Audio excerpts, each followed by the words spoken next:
Alright, let's dive into one of the most critical and honestly one of the most contentious parts of any construction project: extensions of time. We're going to be looking specifically at the new NZS 3910-2023 standard. Now, if you get this process wrong, it can absolutely wreck your budget and your timeline. So, our goal today is to make sure that doesn't happen to you. So, picture this: your projects hit a snag and you are facing delays. It happens on almost every job, right? But how you handle that delay within the rules of the contract, well, that makes all the difference. Think of this as your step-by-step playbook for navigating the EOT process the right way. So, here's our game plan. We'll start with the why, the actual grounds for an extension.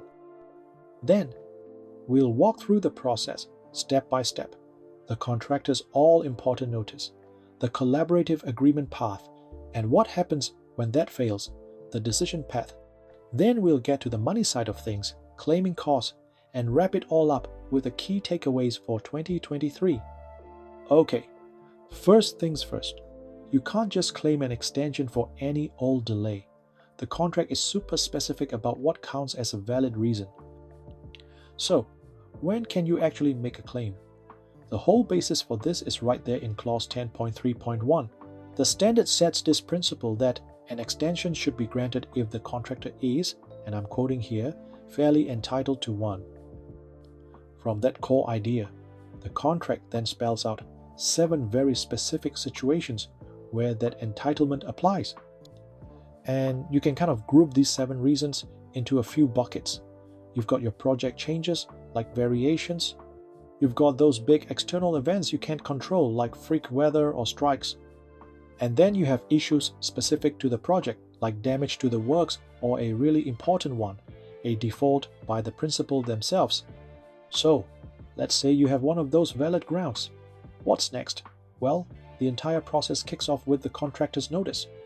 And let me tell you, this first step is absolutely non-negotiable, and you have to act fast. The standard uses this key phrase, as soon as practicable. Now, this isn't just a friendly suggestion. It is a hard and fast contractual requirement. It means you need to get that notice in the moment you realize something might cause a delay.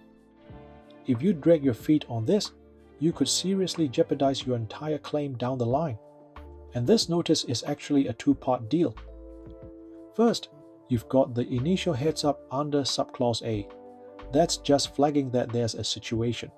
That's then followed by a more detailed notice under subclause B, where you actually spell out the amount of time you're asking for.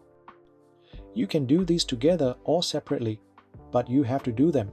Okay, so you've sent your notice. Now what? Well, the contract actually pushes everyone towards a collaborative solution first.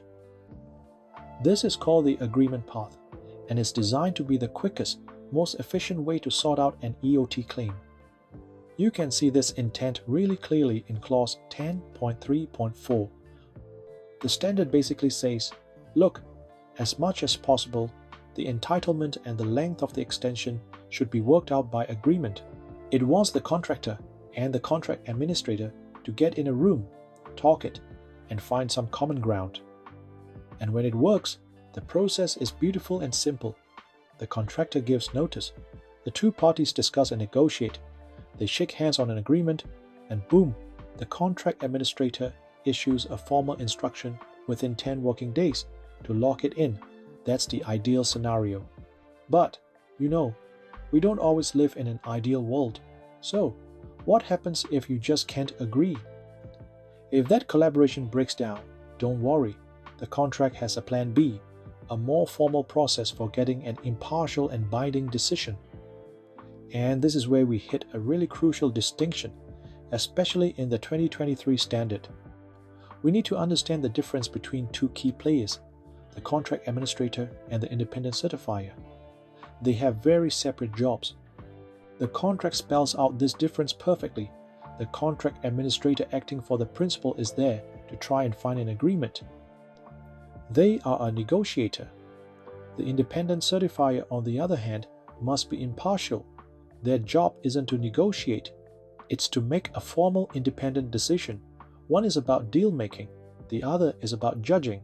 So, if your claim ends up on the independent certifier's desk, what are they going to look at? Well, Clause 10.3.6 tells us exactly what's on their checklist. They'll assess the real delay to the critical path. They'll look at what you did to try and mitigate the delay. And yep, here it is again. They'll consider the impact of you failing to give your notice on time. It all comes back to that first step.